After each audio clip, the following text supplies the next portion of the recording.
Assalamualaikum warahmatullahi wabarakatuh.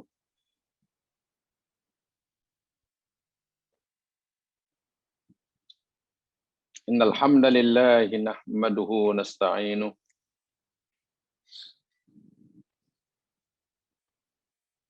wa natubu ilaihi wa nastaghfiruh.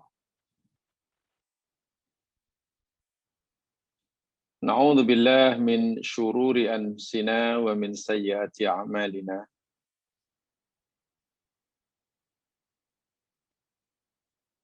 May yahdihillahu fala mudhillalah wa may yudlil fala hadiyalah.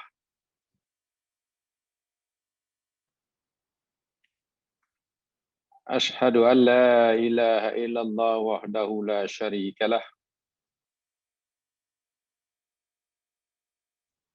wa ashhadu anna Muhammadan abduhu wa rasuluh.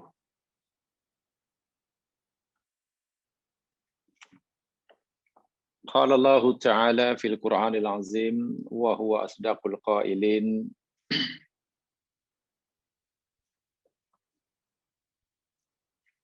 Inna Allaha wa malaikatahu yusalluna 'alan nabi.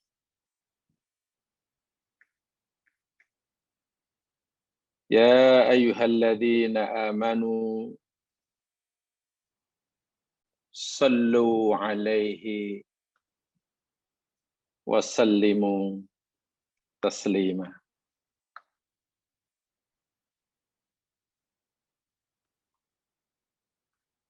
Sesungguhnya Allah dan para malaikatnya berselawat ke atas Nabi. Wahai orang-orang yang beriman, berselawatlah kamu ke atasnya dan berilah salam kepadanya dengan salam yang sempurna. Mari kita bersalawat ke atas Rasul. Allahumma salli ala Muhammad wa ala ali Muhammad. Mari kita mengucapkan salam kepada baginda. Assalamu alayka ya Rasulullah. Bismillahilladzi la yadurru ma'asmi syai'un fil ardi wala fis sama' wa huwas sami'ul alim. Bismillahilladzi la yadurru ma'asmi syai'un fil ardi wala fis sama' wa huwas sami'ul alim. Bismillahilladzi la yadurru ma'asmi syai'un fil ardi wala fis sama' wa huwas sami'ul alim.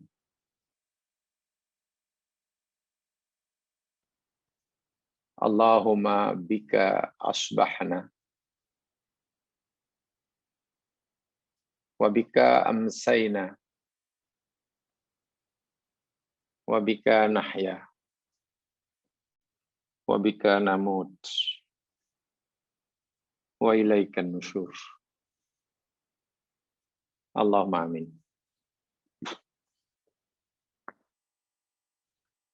Didoakan mudah-mudahan para pendengar dimanapun berada, sentiasa berada di bawah lindungan Allah Subhanahu wa Ta'ala. Sentiasa diberikan istiqomah dalam menjalani, melaksanakan perintah-perintahnya dan meninggalkan larangannya.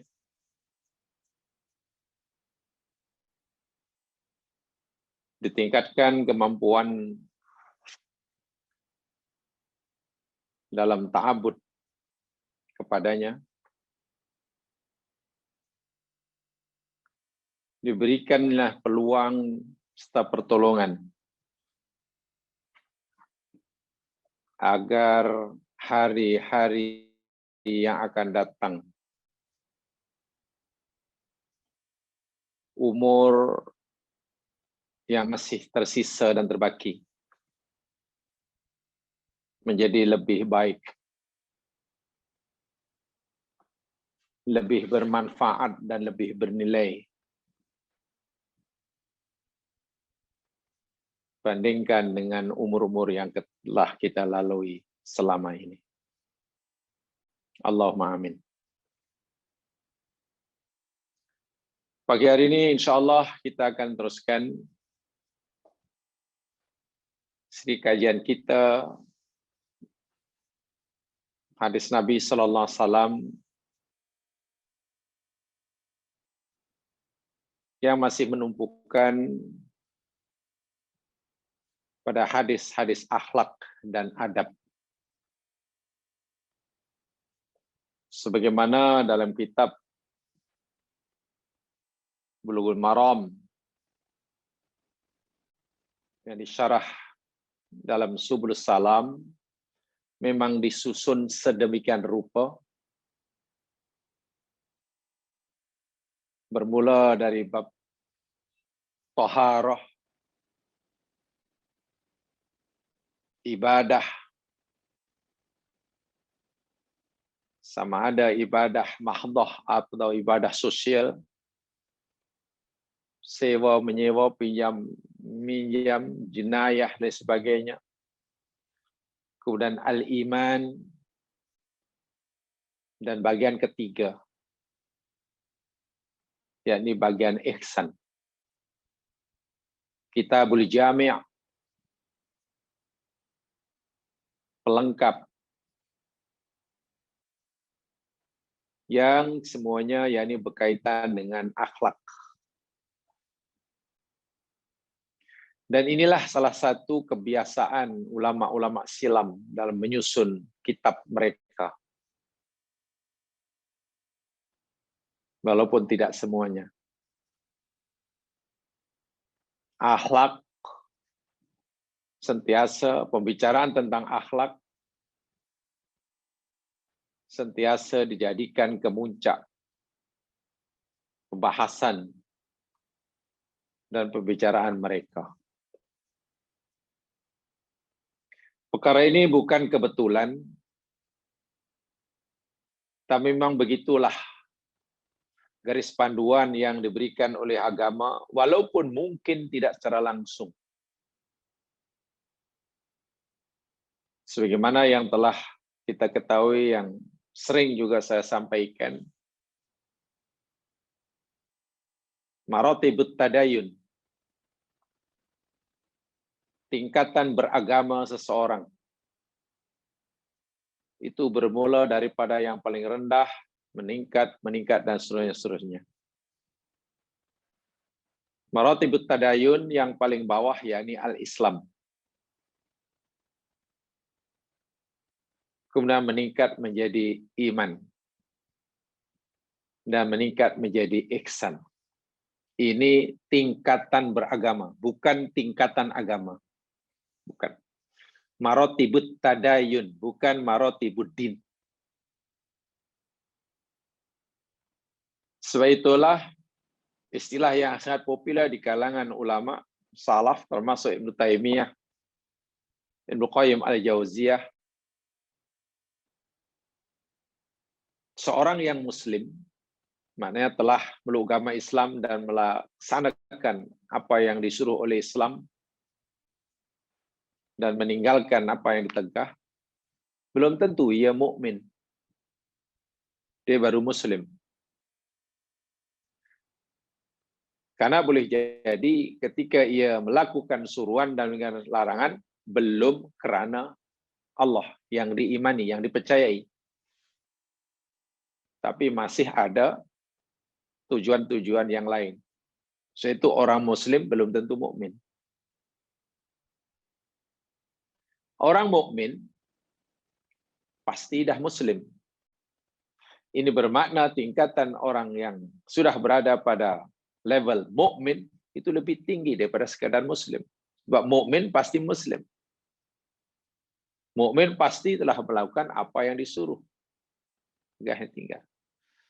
Tapi Masya Allah, orang mukmin walaupun dah muslim, belum tentu muhsin. Karena muhsin itu kemuncaknya. Sia kita perhatikan dalam kehidupan sehari-hari, betapa ramainya orang yang sangat sempurna akidahnya. Begitu takut melakukan perkara yang mungkin boleh mencemarkannya. Alhamdulillah. Begitu istiqamah dia menjalani perintah. Begitu teliti sekali. Berusaha bersungguh-sungguh agar setiap suruhan yang Allah perintahkan dilakukannya, dilaksanakan dengan betul. Tidak ada tokok tambah. Alhamdulillah. Ketika berada di dalam masjid, Masya Allah. Salatnya semuanya menepati apa yang dicontohkan oleh Rasulullah. Mulai dari takbir hingga salam. Safnya sebagaimana yang diarahkan oleh Nabi. Zikirnya sebagaimana yang ditunjuk oleh Rasul. Luar biasa. Dan mereka lakukan semata-mata karena menyaut seruan Allah, hayya 'alas salah, hayya 'alal falah. Maknanya sudah muslim mukmin. Indah sungguh pemandangan yang mereka pertontonkan, yang kita perlihatkan ketika berada dalam masjid jamaah. Seakan-akan tidak ada bezanya antara A, B, C, D, 100 orang yang ada di masjid tersebut. Sama. 100 orang, tapi hanya nampak seorang. Karena sama semuanya. Pergerakannya sama, akarnya sama. Tapi sering kali berlaku bila sudah berada di luar masjid. Mereka pergi ke rumah masing-masing, balik ke rumah masing-masing, pergi ke tempat kerja masing-masing, dengan pelbagai profesi yang mereka pilih. Masuk pertubuhan yang mereka sukai. Belum lagi mungkin terlibat dalam apa-apanya, kepartaian, parti politik umpamanya. Lain sungguh. Kenapa tiba-tiba orang yang kita lihat sebagai seorang saja, di masjid macam satu orang, ramai tapi macam seorang, sekali di luar boleh berbeza-beza. Apa yang membezakannya? Salatnya sama. Rukuknya sama. Kalau ditanya siapa Tuhannya, pasti jawabnya Allah.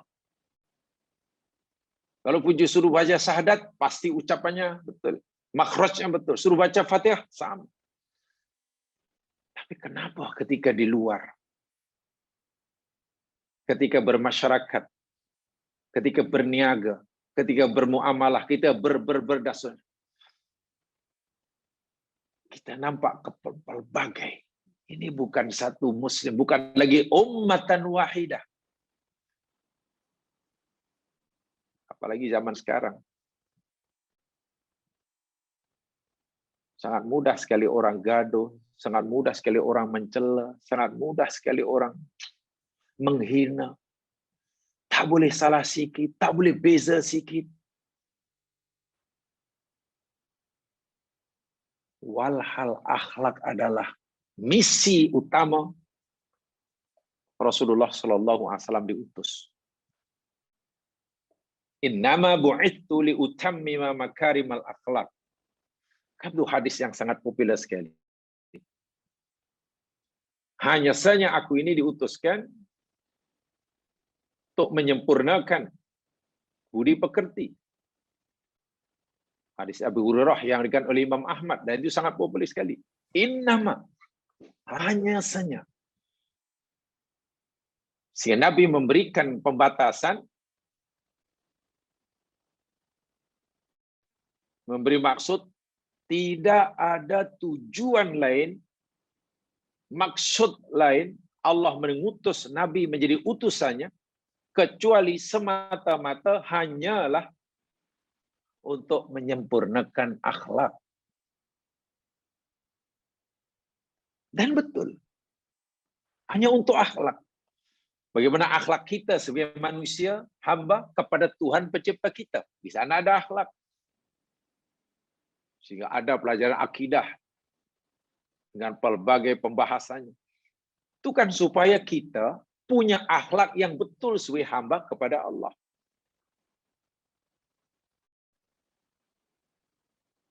Itu kaitannya dengan hati. Kan iman itu dalam hati. Tak cukup itu. Dia tidak ajar sholat, dia ajar zakat, puasa. Semuanya itu tujuannya untuk membentuk akhlak. Untuk bentuk akhlak. Baca aja dalam Al-Quran apa tujuan sholat. Apa rahasia sholat diwajibkan oleh Allah. Allah beritahu kita. Haji, zakat, puasa. Akhlak kepada sesama, akhlak pada orang tua, anak pada orang tua pada anak, pada jiran, pada keluarga, pada subhanallah. Sebab itulah orang-orang dahulu. Banyak warisan-warisan Taurat yang kita warisi hari ini. Kitab-kitab peninggalan ulama salaf. Mereka bincang panjang lebar tentang akhlak. Hanya kadang-kadang ya tidak berlebihan kalau kita katakan seringkali bagian akhlak ini terlepas pandang. Sehingga boleh katakan masih kurang untuk dijadikan tajuk maudhu utama dalam pembelajaran hari ini. Kita dengar di mana-mana majelis taklim, pelajaran tentang tauhid itu tidak perlu dipetekkan di mana-mana. Alhamdulillah. Pelajaran tentang syariah, tentang tukan salat, tentang haji, tentang puasa, tentang alhamdulillah. Alhamdulillah.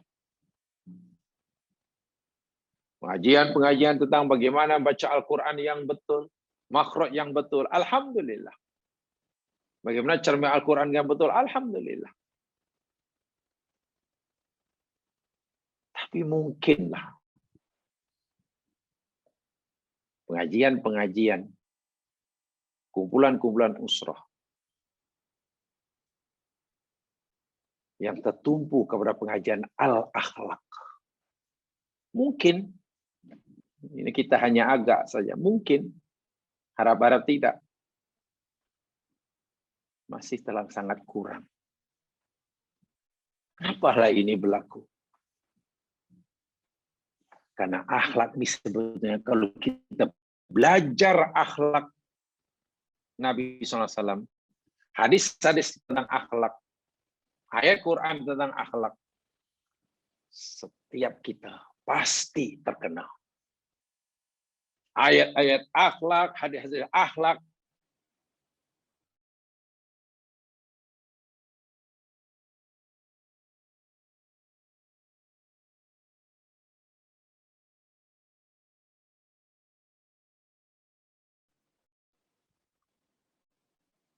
maaf terputus saya. Saya ulangi. Sebaliknya bila kita belajar akhlak, hadis-hadis akhlak, pasti hampir setiap kita terkena, menempelak muka kita. Baca hadis ini, kenapa hadis ini macam terkena saya? Baca akhlak yang kedua, terkena saya juga. Dan tidak mudah orang untuk membetulkan akhlaknya sesuai dengan hadis yang kita baca. Tidak mudah. Tapi jika kita sholat yang kita selama ini tidak kurang tepat, lalu kita baca hadis dan sholat yang ternyata sholat kita selama ini salah, insya Allah mudah membetulkan sholat. Karena kita tahu hadis. Tapi bab akhlak, ya Mas kan. So, akhlak itu kaitan dengan hati. Kaitan dengan malakah. Nak mengubah apa yang dalam hati itu, tidak mudah. Sebab itulah, saya hanya berharap pada saya sendiri, dan juga jamaah sekalian, mari kita beri ruang yang lebih lah. Dalam pembacaan buku kita, bacaan buku kita, kepada akhlak. Saya tidak kata yang lain tidak penting, jangan salah paham. Karena Islam ini adalah 3 dalam satu dalam 3. Islam, iman, ihsan itu tidak boleh dipisahkan. Walaupun boleh dipisahkan. Bahkan tingkatannya yakni Islam, iman, dan ihsan. Rasulullah Shallallahu Alaihi Wasallam sering kali berdoa, Allahumma hdini li ahsanil akhlaq. Ya Allah, ya Tuhanku, tunjukkanlah hamba-Mu ini kepada akhlak yang paling mulia. Fa innahu la yahdi li ahsaniha illa anta. Karena sesungguhnya Allah tidak ada sesiapa yang boleh menunjukkan diri ini kepada kemuliaan akhlak melainkan Engkau. Wasrif anni an sayyiatiha. Ya Allah, wasrif anni sayyiatiha. Palingkan diri ini ya Allah daripada akhlak yang buruk. Fa innahu la yasrifu anni sayyiatiha. Fa innahu la yasrifu anni sayyi'aha illa anta. Karena sesungguhnya tidak ada yang dapat memalingkan diri ini daripada akhlak yang buruk selain Engkau. Rasul ini akhlaknya telah dipuji oleh Allah. Wa innaka ala khuluqin azim. Engkau berada pada akhlak yang mulia. Itu pujian Allah pada Nabi. Al-Qalam ayat 4. Sungguh pun begitu, Nabi masih mohon pada Allah, ya Allah, tunjukkan kami pada akhlak yang paling mulia, ya Allah. Nabi sering membaca doa tadi. Itu hadis dari Ali bin Abi Thalib diriwayatkan oleh Imam Muslim itu. Bahkan ketika Nabi Shallallahu Alaihi Wasallam, dan ini saya yakin kita semua telah mengamalkannya. Kan setiap kali kita melihat muka kita di cermin berhias, Nabi tak pernah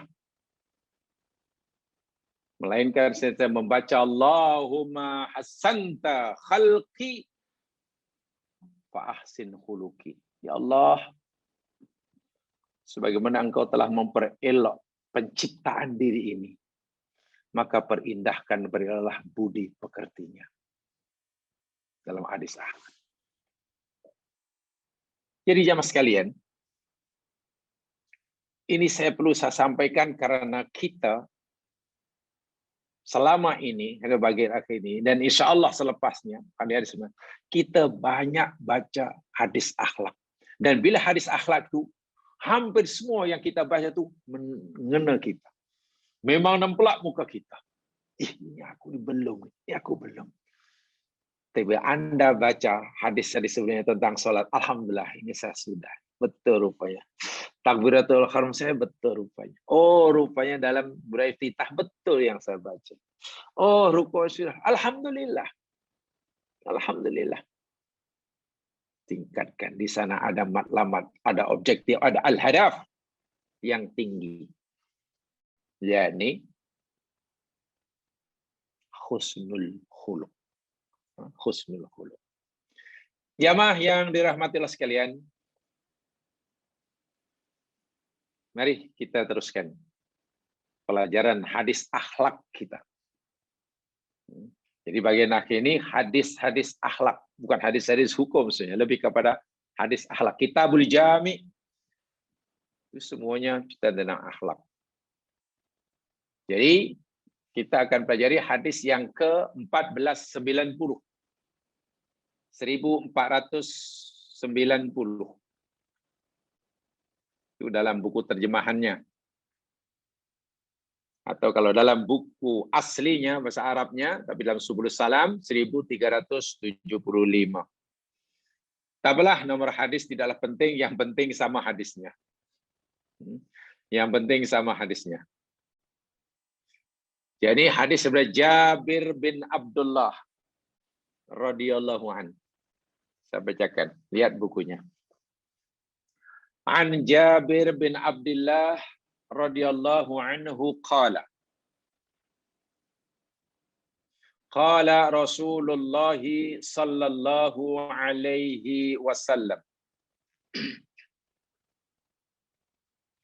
kullu ma'rufin shadaqah. Hadis diriwayatkan Imam Bukhari. Kullu ma'rufin shadaqah. Tiap-tiap perbuatan yang baik itu adalah sedekah. Hadis ini, saya katakan tadi, masih bicara tentang akhlak, yakni lagi satu akhlak yang Nabi ajar kepada kita, sekaligus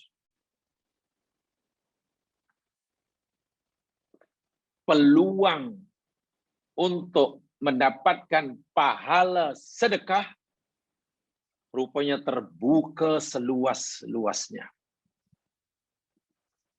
Saya ulangi. Peluang untuk kita mendapatkan pahala sedekah terbuka seluas-luasnya.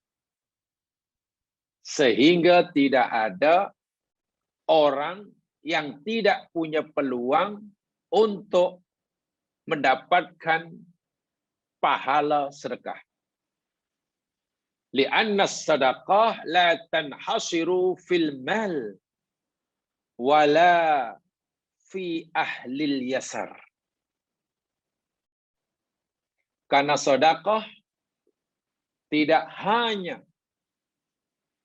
boleh dilakukan oleh mereka yang ampunya harta, juga tidak hanya oleh mereka yang punya kelapangan rezeki sahaja. Sebaliknya Nabi beritahu, kullu ma'rufin shadaqah. Setiap perbuatan yang baik itu adalah sedekah. Apa maksudnya? Ay yutabu alaihi kama yutabu ala shadaqat bil mal. Artinya orang yang melakukan kebaikan akan mendapatkan pahala sedekah sebagaimana orang bersedekah dengan harta. Baik, sebelum saya uraikan, berikan syarahnya, saya ingin menyampaikan sepotong ayat di dalam Al-Quran. Jamaah boleh lihat ayatnya. Coba lihat di dalam surah Al-Munafiqun.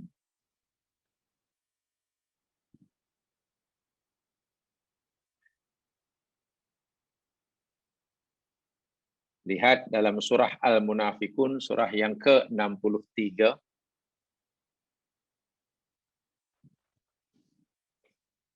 Ayat yang ke-10 dan 11 terakhir itu.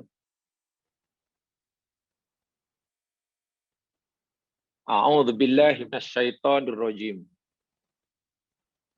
Surah Al-Munafiqun ayat 10 dan 11 lah. 10 lah terutamanya. Wa anfiqu mimma razaqnakum min qabli ayatiya ahadakumul maut. Dan infakkan oleh kamu, kata Allah, sebagian apa yang kami rezekikan kepada kamu. Min qabli ayatiya ahadakumul maut. Daripada sebelum datang akan seseorang daripada kamu oleh kematian. Allah suruh kita menginfakkan sebagian rezeki yang Allah berikan pada kita sebelum ajal menjemput kita. Jadi ada dua perintah. Satu perintah sedekah, infak. Kedua, masa infaknya sebelum ajal tiba. Di sini ada dua. Perintah sedekah, bersedekah, dan masanya hendaknya sebelum ajal tiba. Apa rahsianya? Fayaqula rabbi laula akhartani ila ajalin qarib. Karena jika seseorang itu tidak mau atau tidak sempat bersedekah, walhal dia mampu, dan baru ada keinginan untuk bersedekah, untuk infak ketika ajal sudah hampir menjemputnya, dia nanti akan merayu-rayu kepada Allah. Akan mengemukakan permohonan pada Allah. Ini mungkin permintaan terakhir. Rabbi, wahai Tuhanku, laula akhartani. Kenapalah engkau, ya Allah, apalah sudi kiranya engkau tangguhkan diri ini, ya Allah, ila ajalin qarib, kepada tempoh yang dekat. Maknanya mintalah tambahan masa. Boleh tak? Tangguhlah sejam dua ke, seminit dua ke. Ya, alhamdulillah kalau sehari dua ke. Nak minta tambahan masa, janganlah sekarang.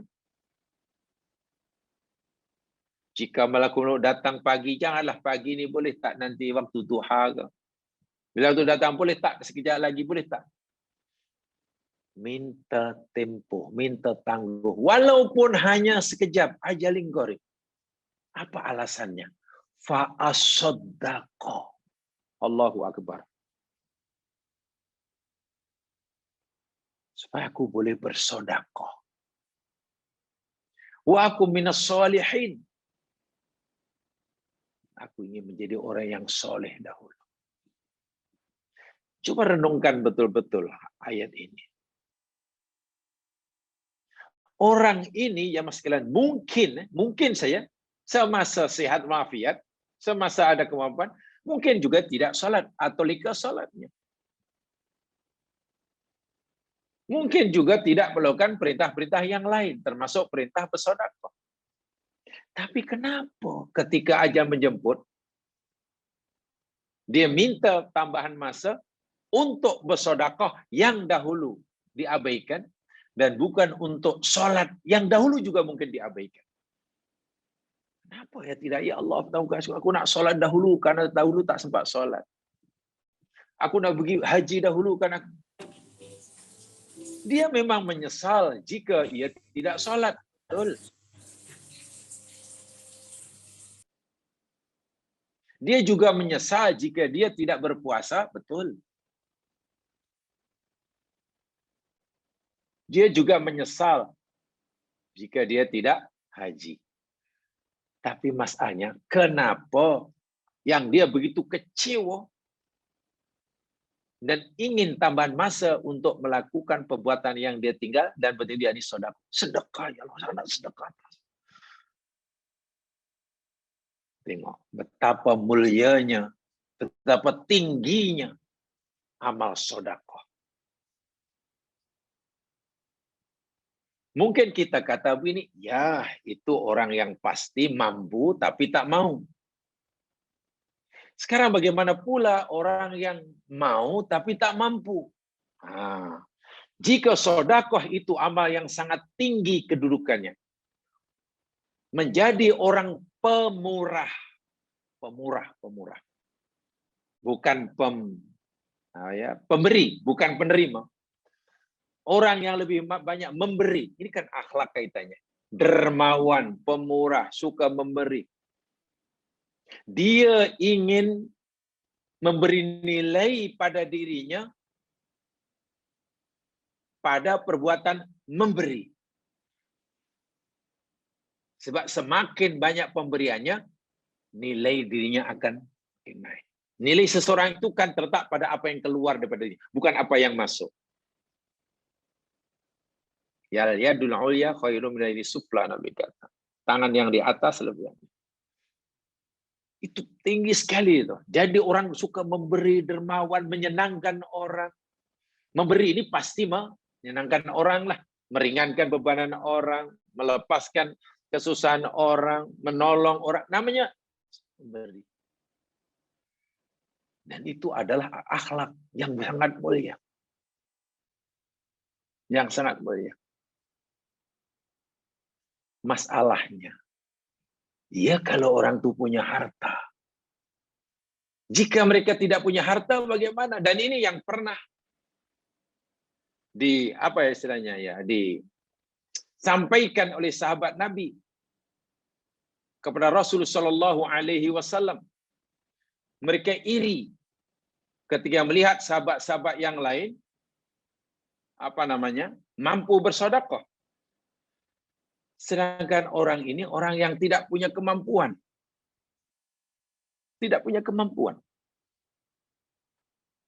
Akhirnya Nabi sampaikan hadis ini. Ceritanya begini ya mas sekalian. Ini saya cerita apa yang karena walaupun hadisnya pendek, ini sebenarnya penjelasannya sangat panjang. Ada background dia. Kalau Al-Quran ada sababun nuzul, maka hadis pun ada sababul wurud. Secara ringkasnya begini, ini dalam hadis Muslim. Yang bercerita yakni Abu Dzar Al-Ghifari radhiyallahu anhu. Anna nasan min ashabi Rasulillah sallallahu alaihi wasallam qalu lin Nabi sallallahu alaihi wasallam. Bahwasanya ramai daripada sahabat-sahabat Nabi yang kurang bernasib baik hidupnya, ya miskinlah gitulah. Harta tidak banyak, ya cukup-cukuplah rezeki dia, miskin. Datang jumpa Nabi sallallahu alaihi wasallam lalu bertanya, mengadu. Ya Rasulullah, dhahaba ahlud duthuri bil ujur. Dhahaba ahlud duthuri bil ujur. Ya Rasulullah, sungguh bertuahlah, beruntunglah orang-orang yang punya harta. Karena mereka mendapatkan pahala yang banyak. Kami orang miskin, ya Rasul, iri kepada orang yang kaya. Sedekahnya banyak, ya Rasul. Dia boleh itu, boleh ini, boleh itu. Kami ini apalah. Tak mampu ya Rasul.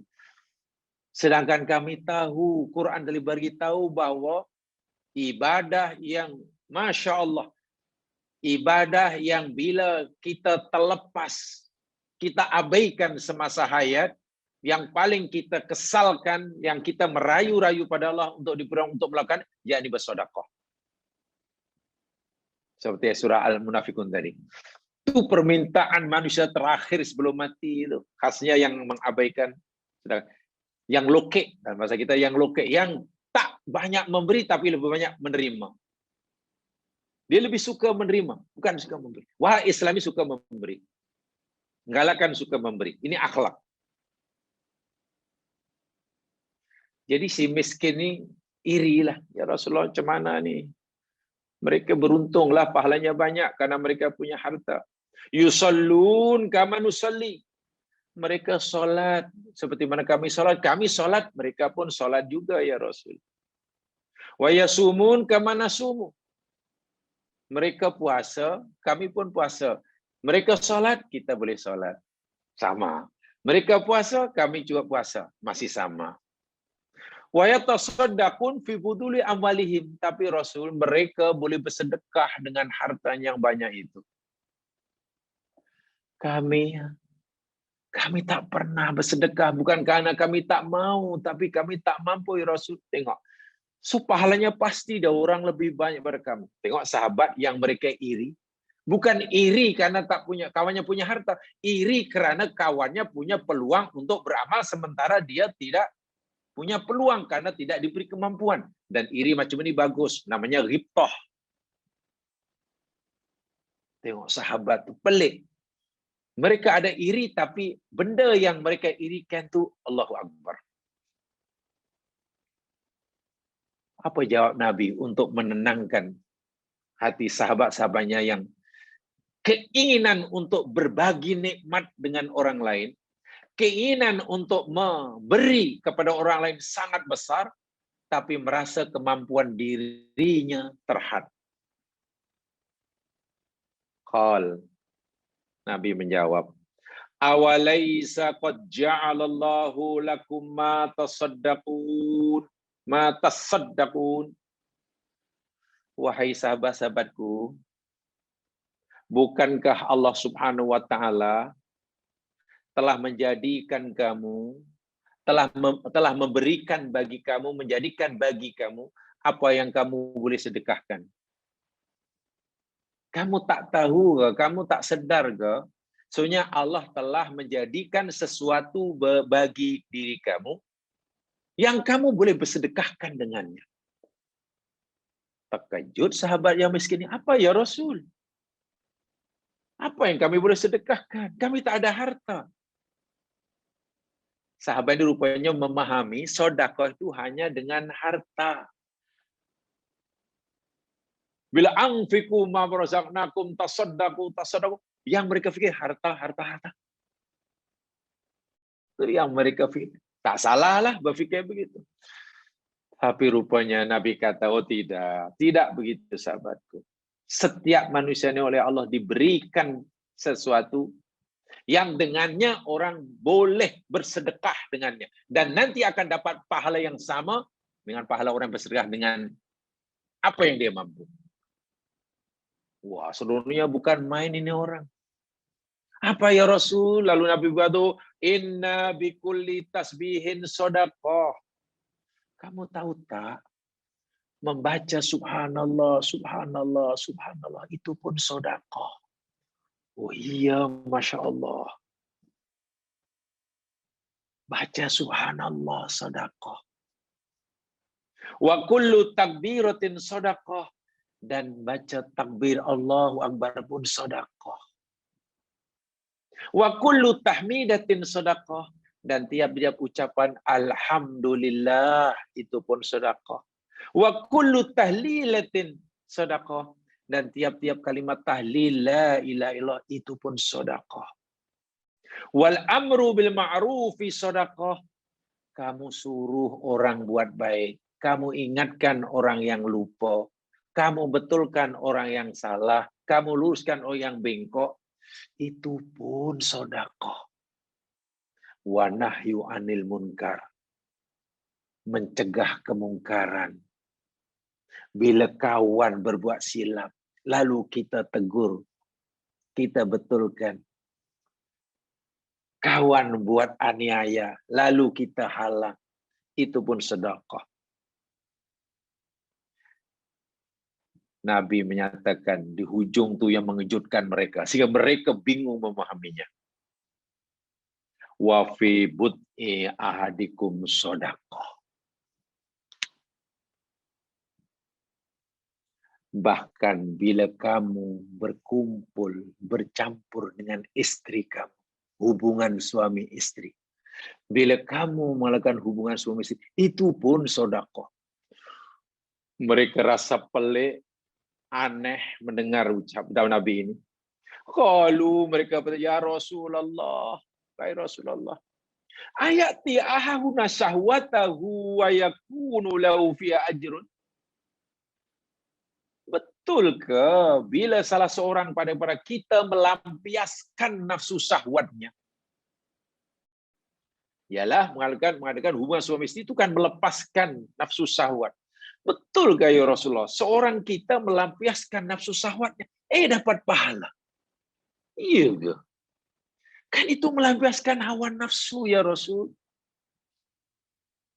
Jawab Nabi sangat sederhana. Nabi sedang mengajar mereka logika berfikir. Logika Islam, bukan logika manusia. Logik pikir. Apa jawab Nabi? Qala ara'aitum law wada'aha fi haramin akana alaihi fiha wizrun? Aku nak tanya pada kamu. Bukankah jika seseorang itu melampiaskan hawa nafsunya? Bukankah bila seseorang itu melampiaskan nafsu libidonya di tempat yang haram, ia berdosa? Ya atau tidak? Bukankah jika seseorang itu melimpaskan nafsu syahwat seksualnya di tempat yang salah, yang haram, ia berdosa? Mereka kata, bala, ya iyalah ya Rasul. Kalau dia bukan memang tempat yang haram, dosa. Jawabnya, fakadzalika, macam itulah. Idza wada'a fil halali kana lahu ajrun. Bila ia melampiaskan nafsu seksual di tempat yang halal, dapat pahala. Bagi saya luar biasalah rupanya sedekah nih. Kullu ma'rufin sedekah. Kullu ma'rufin sedekah. Lepas itu orang-orang sahabat Nabi yang miskin ini gembiranya luar biasa.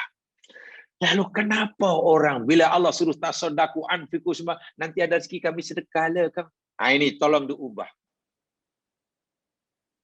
Cara berfikir bila ada amaran bersedekah, infak, lalu nanti ada rezeki kita bagilah. Apa kita fikir perintah sedekah dan infak itu hanya kaitan dengan harta? Ingat. Berfikir itu tolong diubah. Kullu ma'rufin sedekah. Bercampur dengan istri, suami istri, itu sedekah. Allahu Akbar. Dapat pahala. Sehingga ulama bincangkan panjang lebar yang bagian akhir ini. Sehingga ada istilah dalam agama, ini dalam bab ihsan ya, dipanggil at-taladzuz bil halal. Ibadah. Bersenang-senang atau menikmati, mencari kesenangan. Taladzuz mana mencari kesenangan dengan menikmati benda yang Allah halalkan, itu adalah pahala. Jadi memang kalau kita bicara dari sudut fiqh ya Mas, dengan sudut ihsan ini ada berbeza sedikit. Saya nak bagi satu contoh. Kalau kita tanya kepada bab fiqh, dan itu tidak salah karena mereka melihat dari aspek yang berbeza. Kalau kita ditanya apa hukum makannya, sehari-hari kita makan, apa hukum makan, minum? Ya, kalau kita itu pertanyaan fiqh, jawabannya ya, makan itu perkara yang haruslah. Secara umum, makan itu ya ini hukumnya harus. Mubah. Kulu wasrobu. Itu secara umum. Dan mubah pula diartikan dalam fikah kan, sesuatu yang sama ada dibuat atau ditinggalkan, sama-sama tak dapat pahala tanpa dosa. Itu kan harus kan. Itu jawaban fikah itu. Tak salah. Tidak salah. Makan yang halal. Tapi kalau kita bicara tentang ihsan, kita tingkatkan sedikit. Kita tanya pada ulama ihsan, Tuan Syekh, apa hukum makan setiap hari ini Tuan Syekh? Ya, bukankah itu adalah ibadah dan dapat pahala? Macam mana makan boleh dapat pahala kan? Bukankah itu mubah? Mubah itu mana buat pun boleh, tak buat pun boleh, sama-sama dapat pahala pun tidak. Alasan yang ulama ihsan, ya kalau kamu makan yang halal itu apalah? Kerana jika kamu tak makan yang halal, pasti kamu akan yang haram. Bila makan yang haram itu dapat dosa, maka makan yang halal itu dapat pahala. Bila makan yang haram itu larangan, maka makan yang halal itu adalah perintah. Nabi memberitahu, bila kamu melampiaskan nafsu sahabatmu di tempat yang haram itu berdosa, diharam, maka kamu melampiaskan nafsu sahabatmu di tempat yang halal, pasanganmu yang sah, itu dapat pahala, itu ibadah. Kalau kita fahami agama situ jamaskan, cakupan cari amal itu sangat luas. Bahkan kalau kita tanya lebih dalam lagi, apa penjelasannya Tuan Syekh bahwa makan itu adalah ibadah? Dan dengan makan itu boleh meningkatkan orang makomnya si Allah. Ya coba kamu pikirkan. Allah Subhanahu wa taala ya, coba renung ya, ini bukan bab fikah ya, ini bab ihsan ya. Coba kita renungkan. Sebetulnya Allah Subhanahu wa taala berkuasa menciptakan kita sebagai hambanya sebagai makhluk yang boleh hidup sehat walafiat tanpa makan. Oke. Sesungguhnya Allah Subhanahu wa taala berkuasa jika ia berkehendak menciptakan kita makhluk hidup tanpa makan. Coba ya, kita yakin tu ya. Jika Allah menghendaki, boleh hidup tanpa makan, boleh. Tanpa makan tak minum. Tapi Allah telah meletakkan satu sunnahnya dan itu kehendak Allah. Itu sunnatullah. Kehendak Allah. Allah menghendaki kita sebagai makhluk ciptaan sebagai hidup ini mesti makan untuk menjaga kelangsungan hidup itu. Bukankah kita menjalani kehidupan sesuai dengan sunnatullah? Itu adalah ibadah. Saya ulangi. Bukankah menjalani kehidupan sesuai dengan sunnatullah itu ibadah? Sebab bila kita menjalani kehidupan melanggar sunnatullah, itu dosa. Itu dosa. Namanya racun, itu boleh membunuh. Menurut sunnatullahnya membunuh. Terminum racun, itu mudaratkan. Ya paling tidak masuk ICU lah. Jadi kalau kita minum racun, mana sudah menjalani kehidupan sudah melanggar sunnatullah, berdosa kita. Maka mengelakkan diri daripada bahaya itu adalah ibadah. La tulqu bi'aidikum ila tahlukah. Akhirnya kita, ya Allah, terima kasih ya Allah, kalau itu hamba-Mu akan makan ya Allah, karena Engkau telah tetapkan sunnah-Mu bagi hamba-Mu ini, bahwa hamba-Mu boleh hidup menurut kehendak-Mu dengan melaksanakan ketentuan-Mu, yakni makan. Sebab itu ya Allah, hamba-Mu makan hanya sekadar untuk hidup. Akhirnya orang yang faham itu, dia makan hanya sekadar untuk hidup, jangan mati. Bukan hidup untuk makan. Orang yang makan, karena apa? Karena ia mematuhi sunatullah. Dan tujuan makan yakni supaya menjaga kehidupannya. Karena bila tak makan nanti akan sakit dan mungkin akan mati. Menurut sunatullah. Itulah ibadah. Lainlah kalau banyak, oh saya hidup untuk makan. Itu sudah bukan ibadah lagi. Tak dapat pahala. So itu bagaimana Nabi makan? Bagaimana Nabi contoh makan dalam akhlak? Masya Allah. Quran pun kata kulu wasrobu wala tusrifu. Makanlah, minum, jangan berlebihan. So dalam bab makan, coba mana dalam agama kita ni yang walaupun nampaknya perbuatan adat sehari yang Islam tidak mengatur. Tidak ada. Makan minum itu perbuatan adat manusia. Tapi Quran mengaturnya, hadis mengaturnya. Mana mungkin perbuatan yang diatur oleh Al-Quran, yang diatur oleh hadis Nabi, melainkan perbuatan itu pasti benda yang penting, bukan benda yang biasa. Ayat tentang makan dalam Quran ini banyak. Bukan hanya cara makan, bukan bila makan, bukan apa yang patut kita makan, bukan sedikit, sangat banyak. Nabi bahkan bagi contoh. Bahkan Nabi sering, saya pernah nyatakan, Nabi bila makan ini ada semacam kesengajaan. Nabi menunjukkan cara makannya di hadapan orang ramai. Sehingga ketika Nabi sedang makan, dengan gaya duduk nampaknya ya kurang begitu cantik. Karena macam ya duduk di atas kaki, duduk di kaki kirinya. Kaki kirinya. Dan kaki yang kanan ditegakkan begitu, macam bercangkuk sendiri, tapi dengan sebelah, dengan sahabat lain, dengan sangat sederhana. Sehingga ada orang lalu, yang imannya tak begitu kuat, lalu agak menyindir. Macam itu ke Rasulullah makan. Sebab bagi mereka, seorang ketua negara, seorang Nabi kasih Allah, macam itu kah makan? Ya kalau dalam bahasa kita, macam tak glamour, tak standard lah. Makan macam biasa. Allahu Akbar. Yang dimakan pula Allahu Akbar. Kenapa? Ya karena Nabi tadi, makan adalah ibadah. Makan adalah dapat pahala. Pahala karena dia tahu itu melakukan perintah Allah menjadi kehidupan sesuai dengan sunatullah. Sehingga tujuan makan supaya hidup. Menurut kehendak sunatullah bukan hidup untuk makan.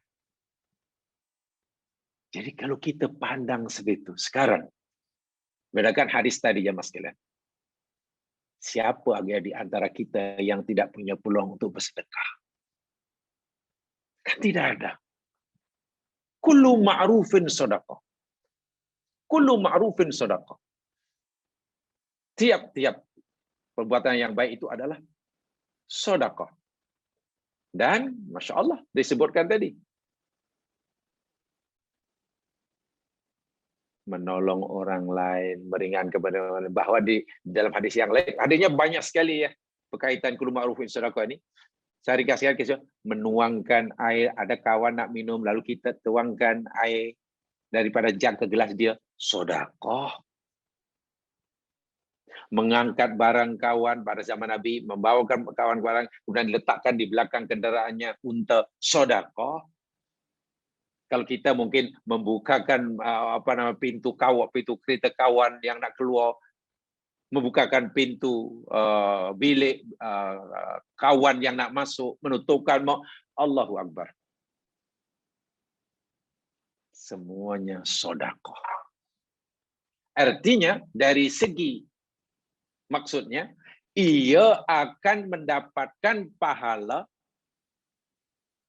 sebagaimana pahala yang Allah berikan pada mereka yang berserah dengan harta. Itu makna pertama. Mana pertama begitu. Yang keduanya, ya sekalian, kita kena paham sendiri apa itu makna sedekah. Ya, tadi kullu ma'ruf ya, saya sebutkan dulu. Kullu ma'ruf saya belum sempat nyangka tadi. Tiap-tiap ma'ruf, kebaikan. Ya mas sekalian, apa itu ma'ruf? Ya, ma'ruf ini kalau di dalam bahasa lah. Kalimat ma'ruf dari segi bahasa yakni ma ta'arafa alaihi nas wa'alimuhu walam yunkiruhu. Kalau tidak salah begitu. Dari segi bahasa, ma'ruf yakni ma ta'arafa alaihi nas. Apa saja yang telah diketahui oleh manusia. Yang telah dikenal oleh manusia. Sesuatu yang telah diketahui dan dikenal oleh ramai manusia. Dan tidak ada yang mengingkarinya. Itu dari segi ma'ruf, daripada arafah. Daripada arafah. Bahkan dalam lisanul Arab, ma'ruf itu sama dengan al-urf. Urf itu pula maknanya adat. Urfun itu maknanya adat. Sehingga ada tafsir. Ya. Ini dari segi bahasa ya. Ketika Allah berfirman, wasahibhuma fid dunya ma'rufa.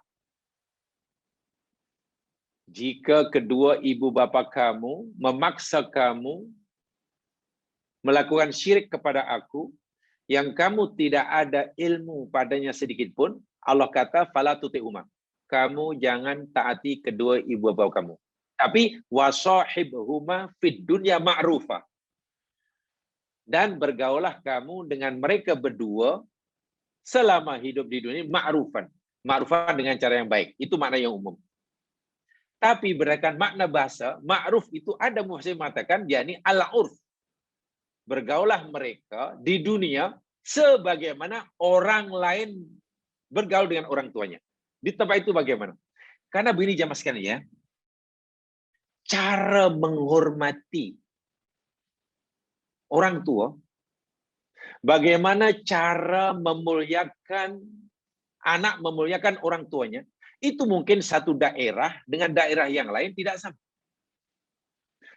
Satu bangsa dengan bangsa yang lain mungkin tidak sama. Ya, mungkin tidak sama.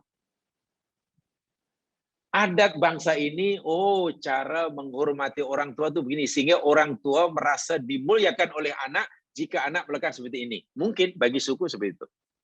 Bagi yang lain mungkin, oh cara menghormati orang tua seperti ini. Jadi di sini ma'ruf, betul banyak kebaikan, tapi ada mana yakni adat, urfun, adatnya apa? Kan tidak sama kan? Saya kira tidak sama.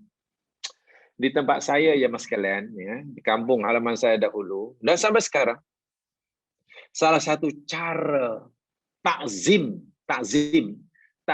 anak kepada orang tuanya, kepada orang tua, ini satu takzim lah. Dan itu urfun yang kita tahu sudah berturun-turun. Bila ia berjabat tangan, berjabat salam dengan orang tuanya, tidak boleh sambil berdiri. Bila anak menghormati orang tua, berjabat tangan sambil berdiri, itu dianggap tidak sopan. Tidak ma'ruf. Ma'ruf bukan secara tidak baik, karena menyalahi adat kebiasaan yang benar. Yang ma'ruf, bila jabat tangan, yakni orang tua duduk, di atas kursi kapal, dan anak yakni di bawah, sambil memegang tangannya, dan direndahkan, itu tangannya sambil dudukkan di depannya. Ya mungkin sambil menyentuh lututnya, apa istilahnya. Nah, itu kalau dalam bahasa kami dipanggil sungkem itu. Dan itu bukan satu bentuk apa ya, dan memang begitu. Dan mungkin itu kalau orang Arab melihat mungkin ini apa ini sudah anak menyembah orang tua. Karena orang Arab tidak begitu cara menghormat anak pada orang tua. Mungkin dipeluknya. Dilihat mungkin di Eropa, ya pelik lah. Itu saya kata tadi, cara menghormati, takzim anak pada orang tua, satu suku dengan suku yang lain pasti berbeza. Sedangkan ma'ruf yang benar-benar urfun, apa yang dikenal oleh masyarakat itu. Ini makna kedua urfun. Jadi ma'ruf sama dengan urfun, adat. Dari segi bahasa. Dari segi bahasa. Tapi kalau kita buat sesuatu, katalah kita orang baru di kawasan itu, lalu kita membawa sesuatu kebiasaan yang orang kamu itu rasa pelik, jangan lakukan. Nanti kita dianggap tidak sopan. Jamaah sekalian, kalau kita buat salah pada seseorang, ya masalah. Lalu kita minta maaf sambil pegang-pegang lah muka dia, kita pegang-pegang mulut orang itu. Itu dikira sopan, mungkin kita ditampol. Kalau kita minta maaf pada seseorang, lalu kita pegang mukanya sampai kita pegang janggutnya, ini tampol kita. Tapi itu biasa di Timur Tengah. Itulah yang saya maksudkan. Jadi jangan membawa itu. Nanti orang, apa nih? Salah ke? Ya mungkin menurut awak tak salah di tempat awak. Tapi di tempat kami, hati-hati itu. Jadi ma'ruf ini ada kaitan dengan urfun. Satu di antara maknanya. Dari segi syarak, istilah agama, ma'ruf itu yakni kullu ma ya'rifuhu syar'u. Apa sahaja yang dikenal oleh agama, apa sahaja yang dikenal oleh syarak, wa ya'muru bihi wa yamdahuhu, dan agama menyuruhnya serta memujinya. Wa yuthni ala alihi, dan agama memuji pelakunya. Itu adalah ma'ruf dari segi istilah agama. Saya ulangi, ma'ruf dalam istilah agama, segala sesuatu yang dikenal oleh agama dan diperintahkannya serta dipujinya orang yang melakukannya. Kita buat sesuatu, lalu kita tanya pada agama Islam, wahai agama Islam, adakah perbuatan kami ini awak mengenalinya? Lalu Islam kata, oh iya, kata Islam, kami mengenalinya, ya kami kenal, dan bahkan kami menyuruhnya. Kami menyuruh kamu lakukan itu. Dan kami pun memuji kamu karena kamu melakukannya. Maka perbuatan itu ma'ruf. Jumpa kawan, assalamualaikum. Kalau kita jumpa kawan, assalamualaikum tu, wahai agama, ini benda yang dikenal atau tidak oleh kamu? Agama kata, iya, kayak kemana? Dan kami suruh. Dan kami puji karena kamu melakukannya. Maka memberi salam dan jawab salam, benda yang ma'ruf. Jumpa kawan, wajhin talqin, benda yang ma'ruf. Meringankan bebanan orang. Agama suruh, agama kena. Itu ma'ruf. Dan agama mujinya. Menghilangkan kotoran, halangan di tempat laluan orang yang nak lalu. Itu ma'ruf. Sangat banyak, sangat banyak. Bercakap dengan lemah lembut. Itu ma'ruf. Sebut sajalah apa yang dikenal oleh agama. Dan dari istilah ma'ruf jamaah sekalian, kita tidak perlu membezakan sama ada ia wajib ataupun sunnah. Jangan. Bila sebut ma'ruf itu di situ jangan lagi bicara dengan hukum. Kita dah bicara asal benda itu dikenal oleh agama dan diperintahkan oleh agama. Apapun tingkat perintahnya, sama ada wajib ataupun sunat. Jangan. Sekat itu aja. Jangan, ini baru apa nih hukumnya? Wajib ke sunat? Sunat tak payahlah. Akhirnya kita, kalau kita ingin tahu hukumnya, dah diberitahu. Ini agama suruh atau tidak? Oh, agama suruh. Ada. Apa nih? Wajib ke sunat? Sunat. Sunat tak apalah. Kalau sunat tak payah. Saya ingat wajib. Ini yang sering kali menghalangi kita untuk beramal. Akhirnya kita terhad amal kita hanya mau buat jika ia wajib. Memahami mana perintah wajib, mana yang sunat, mana larangan haram, mana yang makruh, itu yang penting. Tapi bila kita sudah sampai peringkat nak beramal, jangan kita terus-menerus terperangkap dalam pahaman wajib dan sunnah. Bila peringkat beramal, asal benda itu disuruh oleh agama, dikenal oleh agama, dipuji oleh agama pelakunya, lakukan saja.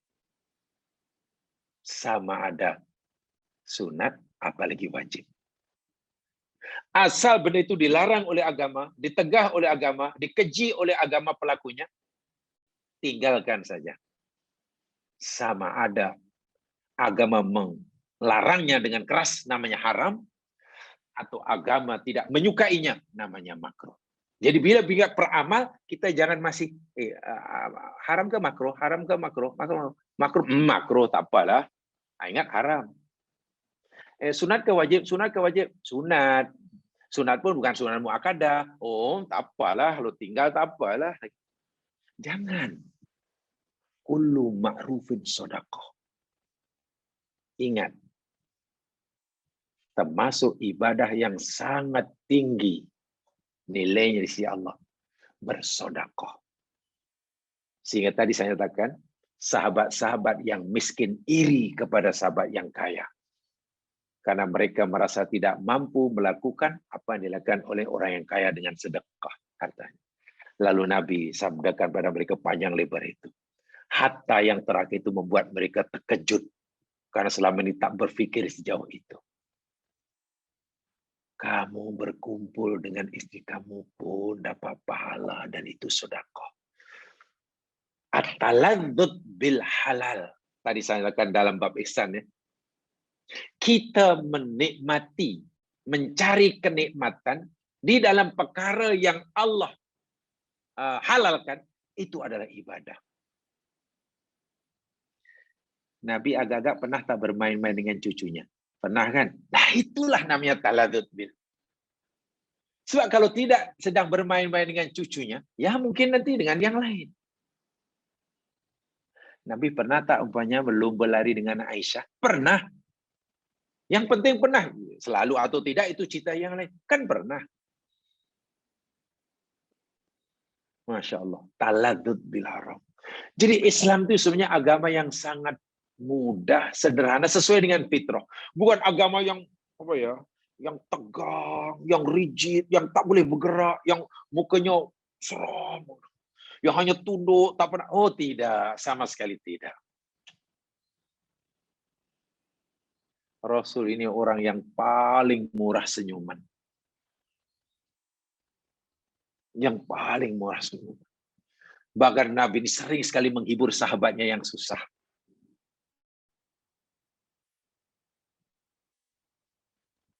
Ada seorang, ini kisah benar nih ya, di suatu pondok pesantren. Maknanya sekolah agama yang semua belajar agama lah, ya kitab-kitab lah.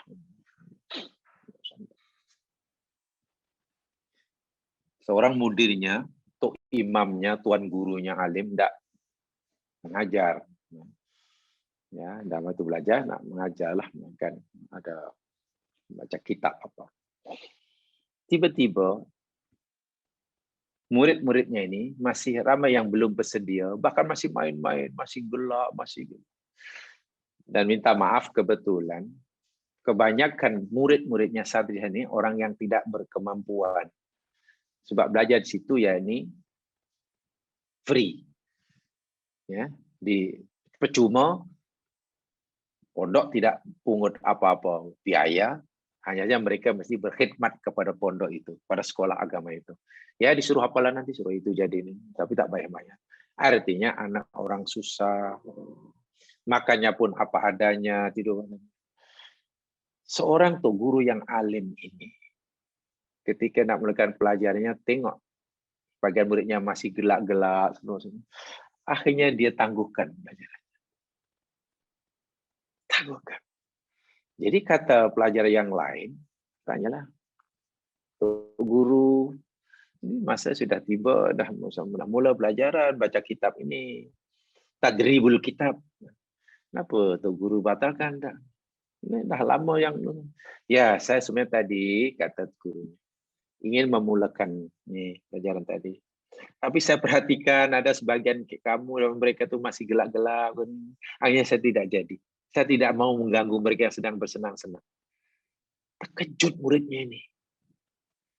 Wahai Tuan Guru, kenapa Tuan Guru tidak mau teruskan aja, mau takut mengganggu? Kan mereka sedang gelak-gelak. Kenapa?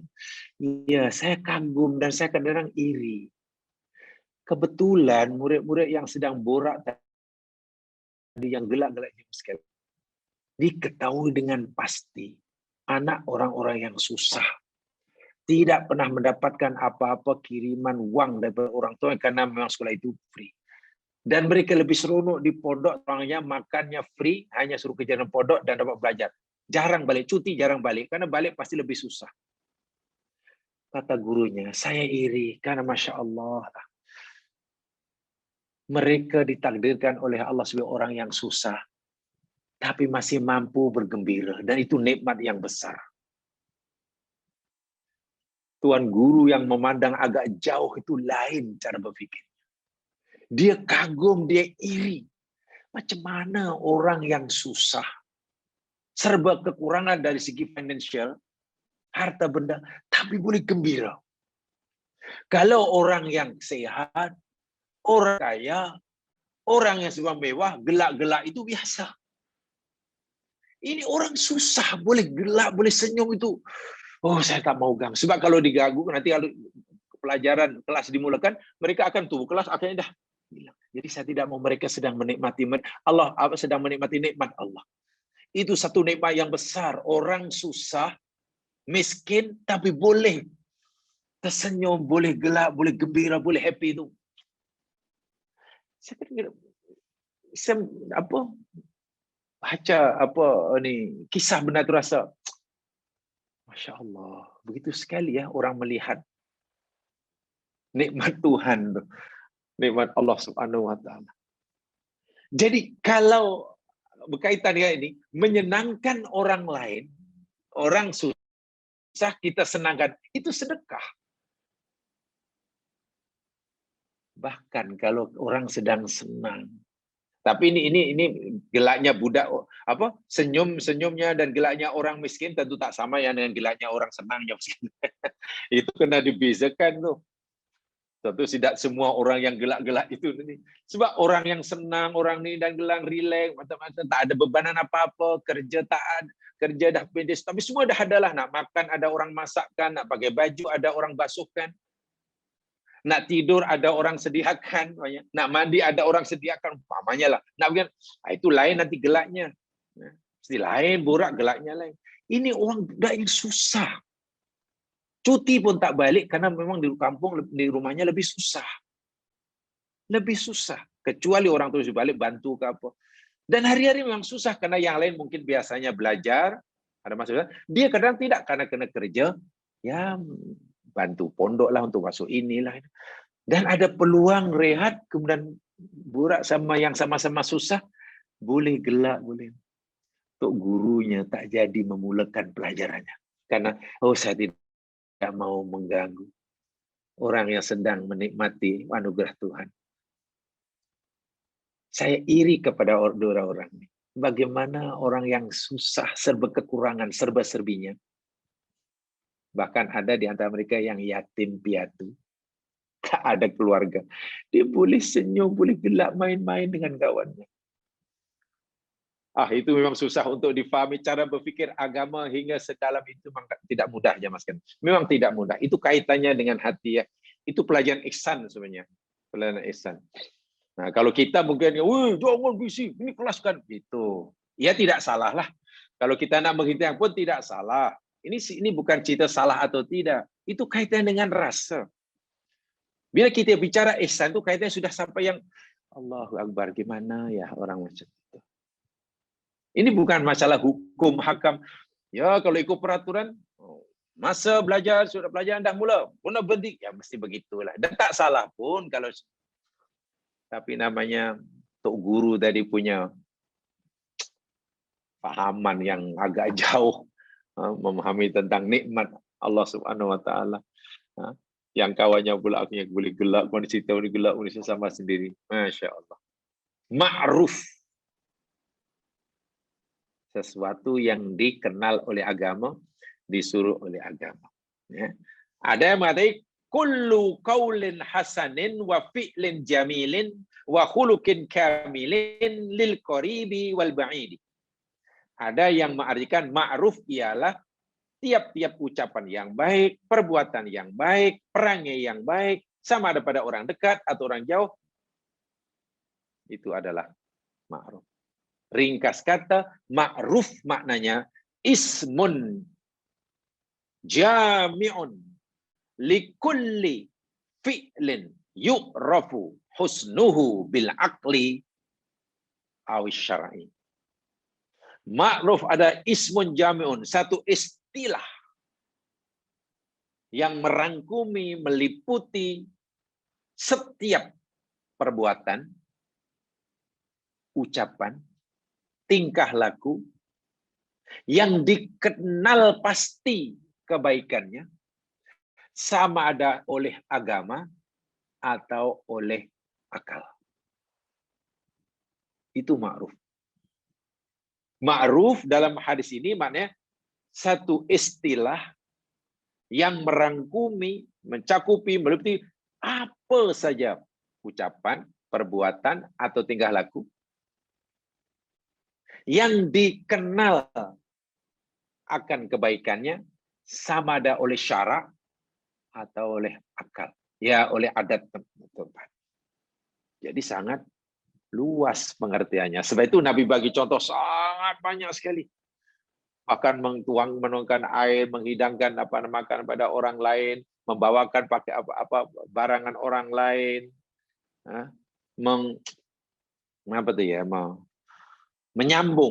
menyambungkan tali kasut kawannya yang putus. Banyak sungguh lah. Banyak sungguh. Dan semuanya sedekah. Tentulah tasbih sedekah, senyum sedekah, dan lain tadi. Ya tentulah itu lebih ditujukan pada mereka yang tak mampu bersedekah dengan harta, gitulah. Bagi kita yang mampu sedekah dengan harta, jangan pilih yang murah-murah. Tak apalah kalau itu dengan harta nampaknya masih berat, tak apalah yang ringan. Tidak begitu. So apa ya Mas Kan ya? Coba kalau kita pahami betul-betul ya. Kan perintah agama ini biasanya sangat susah kita lakukan. Susah. Bersedekah dengan harta susah karena berlawanan dengan kehendak kita.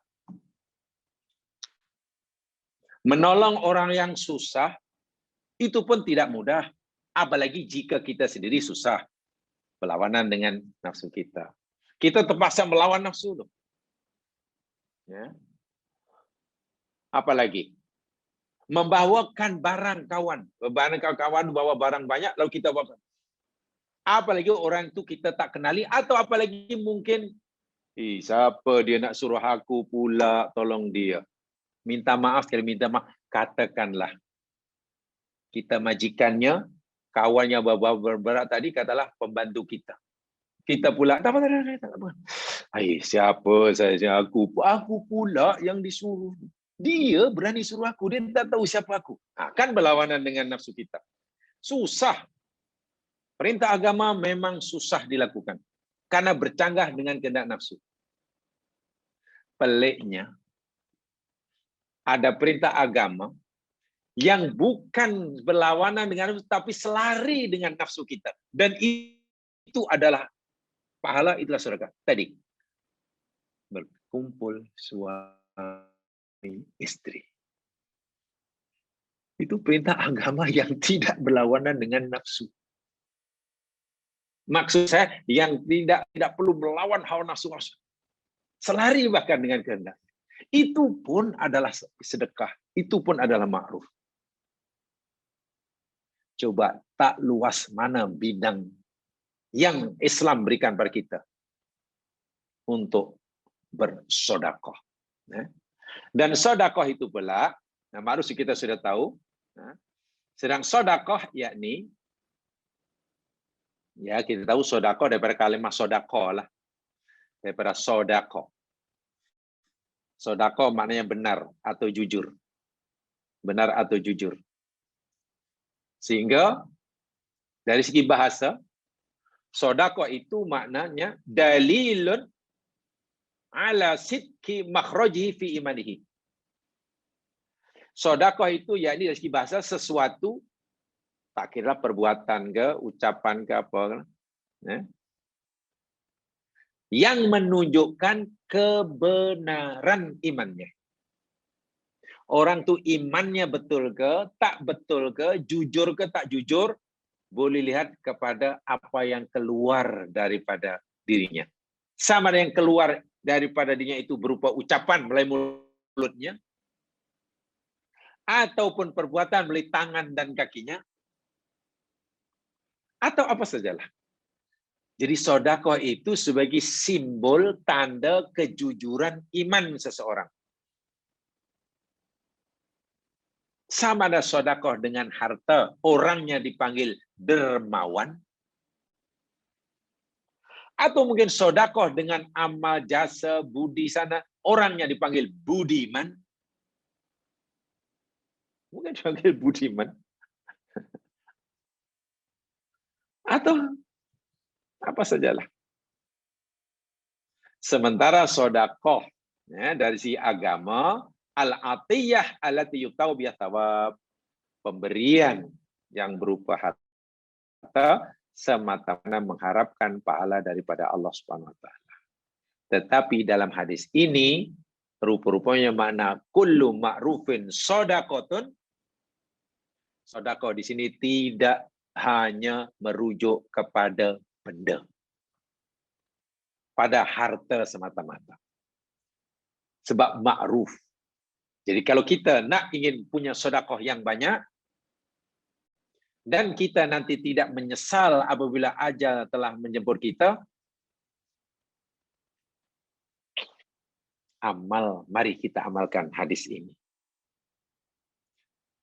Dan untuk sementara, salah satu daripada kata yang boleh menggalakkan kita rajin bersedekah, tolong, mungkin dalam pikiran kita, mindset kita yang sudah tanam lama untuk sedekah, kita kata nantilah kalau ada rezeki nanti kalah, kalau rezeki, tolong ayat itu dibuang jauh-jauh. Tolong, karena sedekah tidak hanya dikaitkan dengan harta benda. Berkata yang baik, sedekah. Meringankan beban orang lain, sedekah. Menyediakan tempat duduk bagi orang yang memerlukannya, sedekah. Memberi salam dan mengucap salam, sedekah. Mendahulukan orang lain dalam hal ihwal muamalah dunia, sedekah.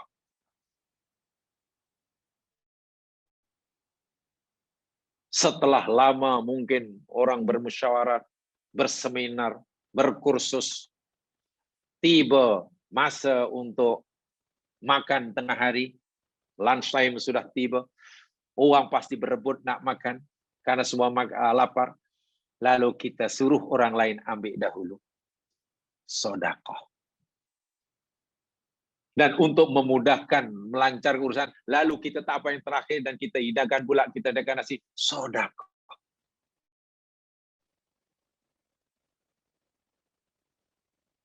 Lepas makan pula nampak jauh pejalan, lalu kita kumpulkan pinggan, sedekah. Coba apa yang tak ada yang sedekah. Apa saja ma'ruf. Walaupun tentulah tentang pahala jamaah tidak perlu tanya dan saya pun tak tahu menjawab. Tapi pahalanya nanti banyak mana pahala urusan Allah. Tugas kita lakukan apa yang Allah suruh semata-mata kerana dia. Sudah. Habis. Jangan tak tahu tanya hukum. Ini hukumnya wajib ke? Sehingga bila ini sudah jadi amalan sehari-hari jamaah sekalian, sudah menjadi amalan kita sehari-hari, orang akan menjadi biasa. Tidak merasa ianya berat, bahkan tidak merasa ianya kecil. Selama ini dia tak buat karena meremehkannya. Alah, macam tu tak payah. Lagi pula kalau kita buat itu pun bukan ada orang nampak pun. Lainlah kalau dia orang tu nanti dapat gelaran dermawan, jasa di mana-mana, merata-rata. Namanya harum di mana-mana. Karena jasanya nampak. Tengok bangunan itu nampak. Orang nampak bangunan aja, ingat siapa yang membuatnya. Tengok apa namanya bus stop aja, tengok siapa yang wakafnya. Yang kita ni apa yang kita buat? Si orang miskin tadi mungkin gitu, iyalah apa kita nak buat. Akhirnya nanti kita akan pelajari hadis yang selepasnya itu kaitannya. Ini penting sekali. Berakhlak sebenarnya sangat penting sekali. Karena mungkin kullu ma'rufin sedekah. Walaupun hanya 3 patah kata. Dari segi pengamalan mungkin kita masih kurang. Dari segi pengamalan. Walhal fadilatnya sangat besar. Karena dengan mengamalkan kullu ma'rufin sedekah, kita akan menjadi orang yang paling banyak memberi kepada orang lain. Bukan orang yang banyak menerima. Dan nilai seseorang di sisi Allah bergantung kepada apa yang diberi, bukan apa yang diterima. Jika yang diberikan kata harta, dermawanlah. Kalau yang diberikan itu tenaga, ya sukarelawanlah. Kalau yang dikatakan rupanya akhlak dan jasa, ya dipanggil budiman lah. Terpulanglah gelarannya. Tapi yang penting, berlomba-lomba untuk menjadi orang yang suka memberi. Sehingga seakan-akan nanti bila kita dah jumpa mati masa jumpa Allah, kita sudah tidak membawa apa-apa. Karena setiap apa yang Allah pernah berikan pada kita di dunia, kita sudah serahkan balik kepadanya. Jumpa Allah tangan kosong.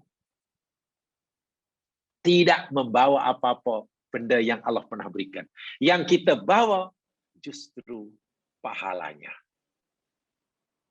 Tapi kalau kita lebih banyak menerima dan tidak mau memberi karena logik kita atau karena meremehkannya, jumpa Allah di tangan kita, di bau kita, di belakang kita, penuh dengan pemberian Allah yang Allah berikan pada kita. Kita bawa pada Allah. Dan itu menjadi bebanan. Pertanyaannya tidak ringan. Dahulu mana hadamu masih ini, ya Allah masih ada. Kenapa bawa balik ke sini? Dahulu mana tenaga kamu? Masih ada ya Allah. Mana dulu? Banyak pertanyaan. Jumpa Allah tangan kosong. Dalam keadaan fakir. Satu di antara doa Nabi. Wa amitni fakira. Matikan kami seorang fakir ya Allah. Saya mengikuti makna. Amitni matikan aku seorang fakir. Namanya mati berjumpa Allah SWT. Tidak punya apa-apa. Kenapa? Karena semua apa yang Allah berikan kepadanya semasa hidup, ima harta, ima tenaga, ima kuasa, ima apa saja telah diserahkan balik pada Allah. Diberikan semasa hidup. Mati hanya membawa amal. Dan itu orang sangat bertuah. Pemberi, bukan menerima. Kalaupun kita sedang menerima, tujuannya, ya saya terima supaya aku boleh untuk aku berikan. Ya, kita menerima supaya kita boleh berikan kepada yang lain. Wallahu alam. Mudah-mudahan memberi manfaat pada saya nyampaikan. Alhamdulillah kalau dapat kongsi bersama. Aku qouli hadza wa astaghfirullah li wa lakum. Mari kita tutup dengan bacaan tasbih kifarah dan surah wal asri. Subhanakallahumma wa bihamdika asyhadu an la ilaha illa anta astaghfiruka wa atubu ilaik. A'udzu billahi minasyaitonir rajim wal 'asr. Innal insana lafi khusr illa alladziina aamanu wa 'amilus shalihaat. Tawasaw bil haqq wa tawasaw bis sabr. Assalamualaikum warahmatullahi wabarakatuh.